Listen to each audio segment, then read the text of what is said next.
Welcome to game 2 of this best of 3 match in the round of 8 of Winter Series 2 between MarineLorD and Leenock. I'm Pesti, founder of EGC, together with Lidakor today. Spawning in the east of the map in blue, we've got MarineLorD playing the Rus. And spawning in the west of the map in red, we have Leenock playing the Abbasid dynasty, less played civilization at the top level. Lidakor, what do you make of this matchup? Of course, we've got MarineLorD with the 1-0 victory, so match point for MarineLorD here. This would have been Leenock's map, so he's going to have surely picked this with a plan. What are you thinking? Honestly, I have no idea what to think here. This is something I was talking with Chet about before this game, because this is a civilization matchup that's somewhat unconventional, mainly because the Abbasids, as you said, they're not very popular in the competitive scene. But the thing that this makes this unique is that on Altai, I don't think I've ever seen this civilization matchup. Rus is quite unconventional for Altai, so is the Abbasid dynasty. So the first thing to look at is how much bounty our Rus player MarineLorD will be able to grab, and the answer is minimal. 85 gold only so far for MarineLorD. Leenock has come forward and started killing huntables. He went for a second scout, and so far he was able to find the majority of the hunt. On this side, he aggroes 2 wolves over here, so that's minus 50 gold for MarineLorD. And MarineLorD might have to settle with a very minimal bounty over here. Definitely a great start for Leenock, I would say. Very good to see. So Leenock's, I say good to see. I don't mean good. We don't have a favorite in terms of which player we'd want to win, but definitely good to see good gameplay from either player. Leenock obviously come out here with a plan, already ripping his way through another herd there. So really smart, really sharp, straight on it. Doing fantastic work denying his opponent. Just very weird matchup, as you said. Don't see very much of Abbasid on this map. Don't see, it's not really one of the favored Rus maps always either, but I don't think I've seen this specific matchup again either on this map. So what do you think Leenock has in mind with having chosen Abbasid here? I mean, what are the potential directions he might be thinking in? Obviously, he's got something in mind because he chose this map and civilization. So what could be in his head? I think it's going to be a 2-town center boom. Because if you go back to before the series, where we had a civilization draft, MarineLorD banned Chinese. And if I'm not mistaken, the players pick their home maps before they actually do the first game draft. And because of that, MarineLorD probably knew that Leenock is going to play Altai as his home map, decided to ban Chinese. So what's Leenock's reaction if he still wants to go for a 2-town center boom? He picks another good civilization with that, and that is the Abbasids. The problem here for Leenock, I believe, is that I don't think that he was expecting Rus to be played by his opponent on this map, and I think one of the best ways to break that fast castle is that 2-town center boom is the Rus.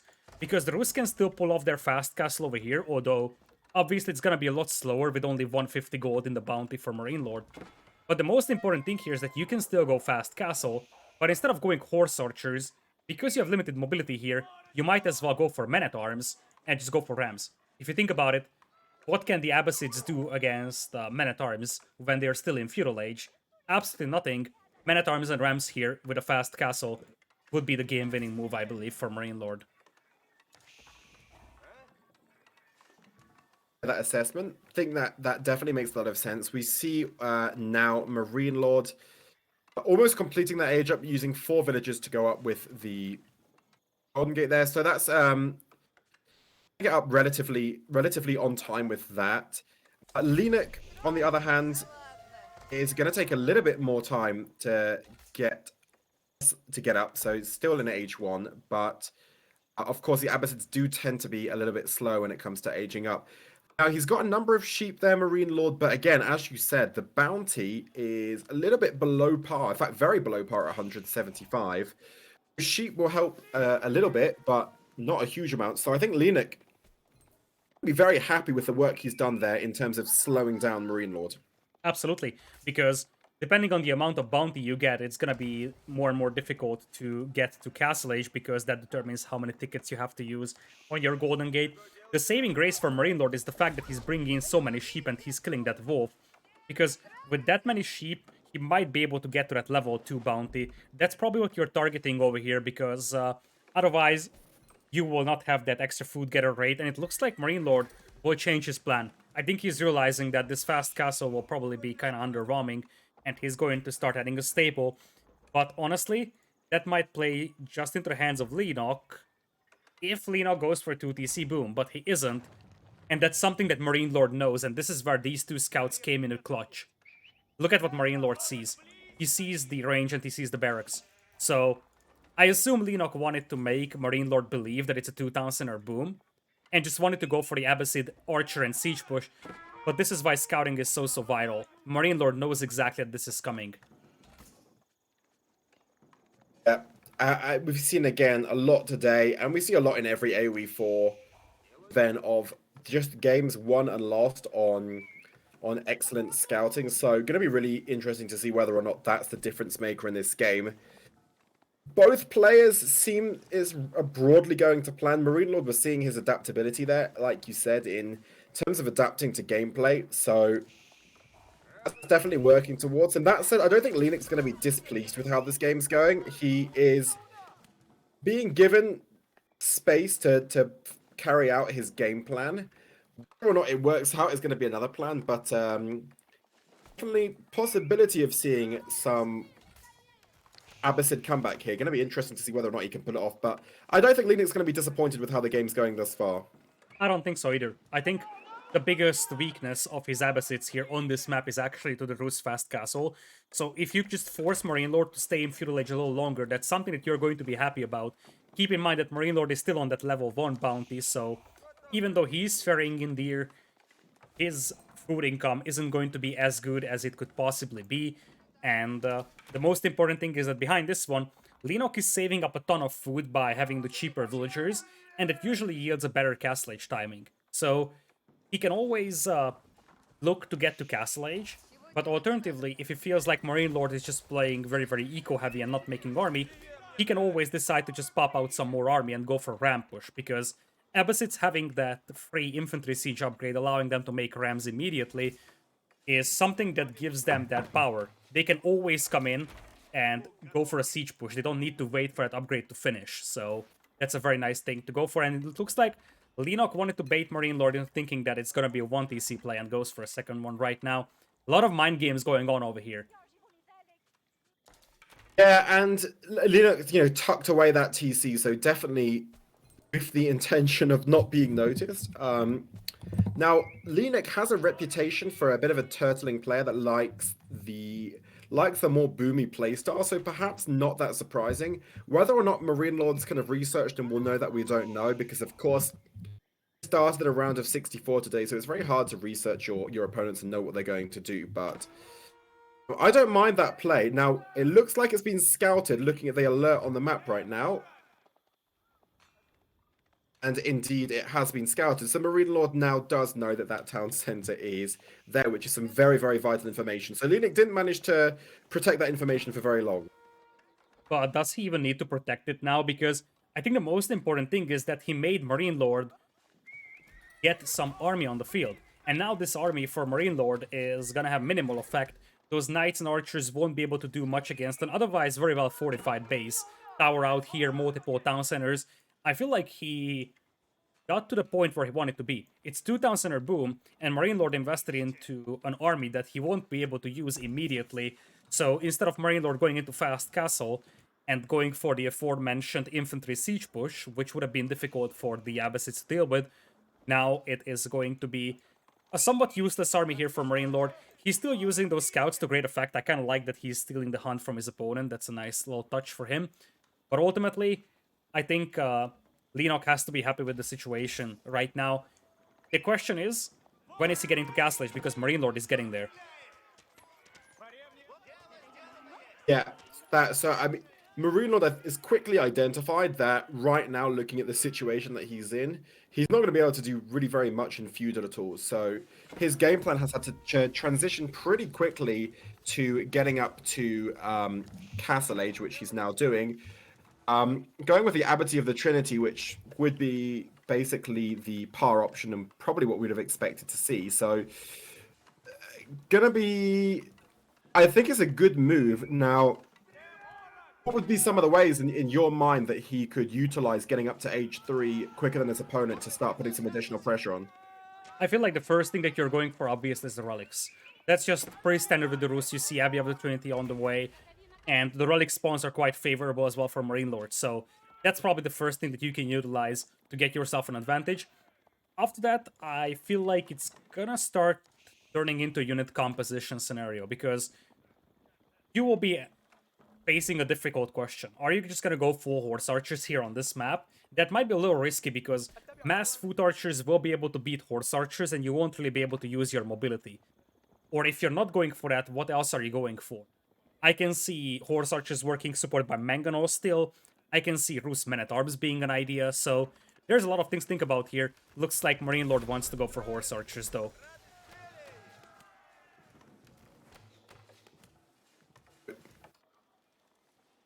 That's a good choice to go for the horse archers.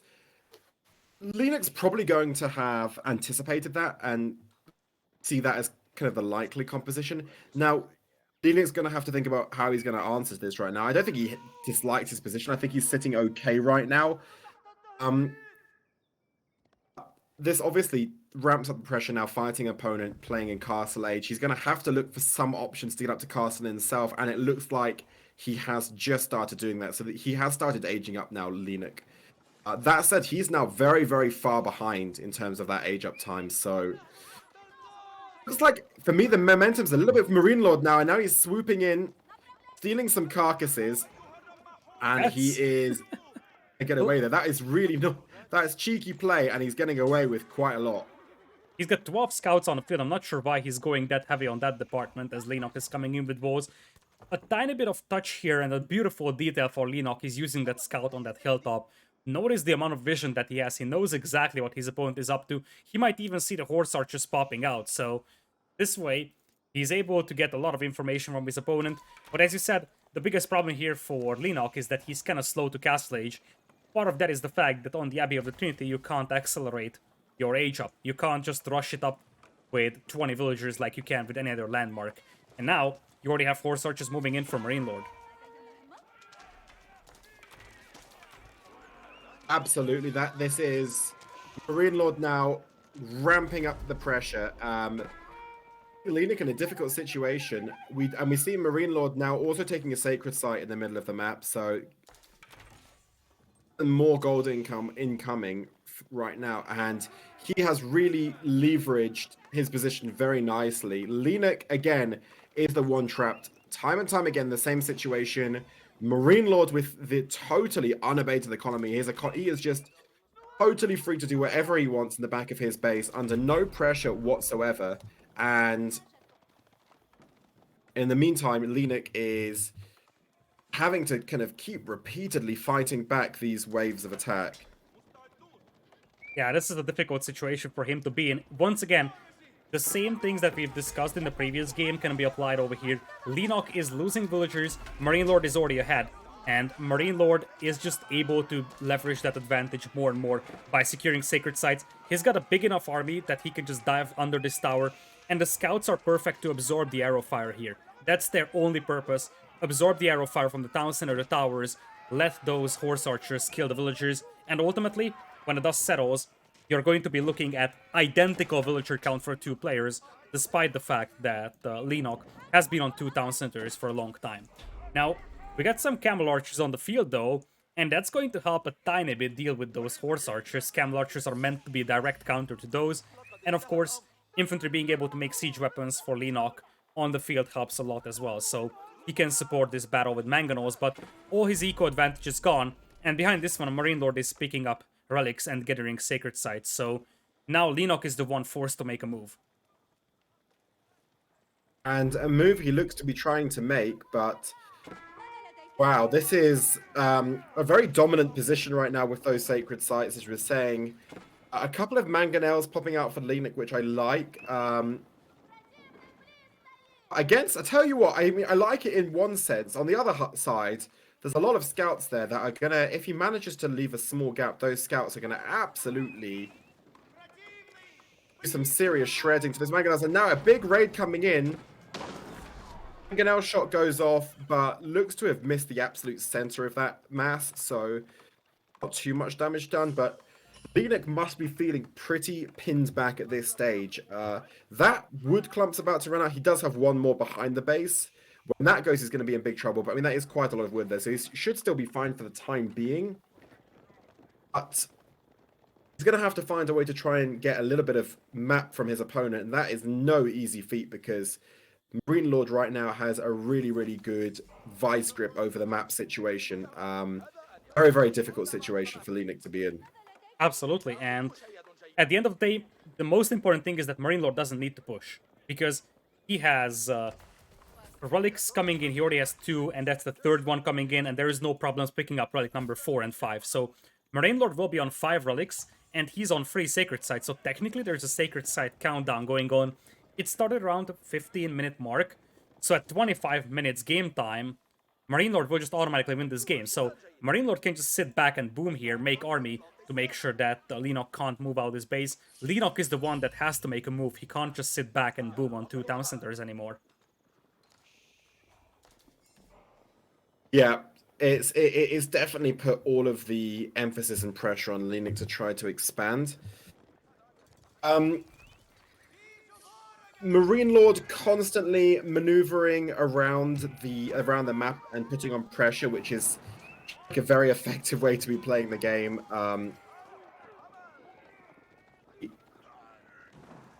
Putting his opponent on the defensive, using that mass very, very effectively. You see that siege slowly try to repeatedly maneuver to other sides of the map. Those mangonels now slowly dragging themselves down to the southeast, but by the time they get there, MarineLorD's mass is moving in completely the opposite direction, and really hard for MarineLorD to stay with it. And I think that MarineLorD's really content just to keep adding to this mass and moving round and round the base, being an irritant, and getting in the way of his opponent, picking off villages. There's a few spearmen there, but nowhere near enough. Tries to get off some shots to the Mangonel. Looks like MarineLorD's just going to go in for it right now. Scouts getting on top of the Mangonels, and they're going to go really quickly. They're going to get basically 1 or maybe 2 shots at each. One Mangonel goes down. Second Mangonel going to go down imminently. It does go down. Now he's going to move on and start taking out the Springolds. This looks very, very strong from MarineLorD. Leenock in an absolute world of pain right now. The absolute surround. Blue units everywhere. All the Springolds go down. MarineLorD exerting some absolute dominance. And once this mass goes down, I don't see a way for Leenock to possibly get back into this game. Looking extremely good for MarineLorD. Lidakor, are we about to see a tap out? It's very possible. MarineLorD may not have taken the best fight ever. There was Town Center fire, there's Tower fire, and you see his numbers also lost quite a bit. But at the end of the day, the most important thing is that his economy is just light years ahead compared to his opponent's one. Leenock wasn't really able to get the farming going over here. He has lost considerable numbers, and remember, there's a sacred site countdown going on right now. So at this point, oh boy, I'm not sure what happened to these villagers, but Leenock has to be very happy with the fact that they managed to make it all the way through here. If they just run into 5 horse archers, that would have been minus 12 vills, but ultimately, it is just 3 villagers advantage for MarineLorD, but he's got 3 sacred sites and no less than 5 relics. So the biggest thing here for MarineLorD, I believe, is that he made sure that Leenock can't push out of his base right now. Just delay this push as much as possible. You delay him 3 more minutes, and it's gonna be next to impossible to take any of those sacred sites. I think I would love to see MarineLorD just walling off both of these sacred sites on the side and just focus on the one in the middle, although I don't think that he needs to. He could just veer purely based on economy numbers now. Yeah, we're seeing more villagers drop. That's 2, 3, 4, 5, 6 villagers going down there for Leenock. Already he was 3 villagers down, but when you take into account those relics and sacred sites, it's more like 25, 30 villagers down with the 5 relics, 3 sacred sites, maybe even around that. Really, really convincing stuff for MarineLorD. Leenock looks to run out of options in terms of breaking out. Even with a couple of good Mangonel shots, it's not going to do anywhere close to enough. And he has now broken through that palisade wall, discovered those villagers, and all of a sudden, Leenock's exposure to those last remaining resources has been cut off. And this is just an utter surround. Siege, try to catch up, far too slow to do anything damage. MarineLorD showing dominance. I keep now Leenock thought about getting a keep down, but MarineLorD's not going to let that keep go down. Getting on top of that, Mangonel, which is also going to go down right now. And if the last fight wasn't completely decisive, this fight will be completely decisive. And probably waiting for Leenock to call GG, and indeed he does. And a very, very comprehensive victory for MarineLorD, once again finding his way into the final four of an EGC competition. Unbelievable consistency, very, very good performance from him. Yeah, we haven't seen a single Leenock game from the previous round, so we can't tell if he underperformed compared to his other games. But today, or at least in this set, he was outclassed by MarineLorD. Very, very nicely played 2 games by MarineLorD. And in this game, I think the start was pretty decent for Leenock. You could see that he built up a pretty decent villager lead. But by the time he got up to Castle Age, it was just a little too late. And ultimately, MarineLorD was able to do what Rus do best. Get to Castle Age first, secure the relics, secure the sacred sites. And I feel like it just slowly snowballed out of control.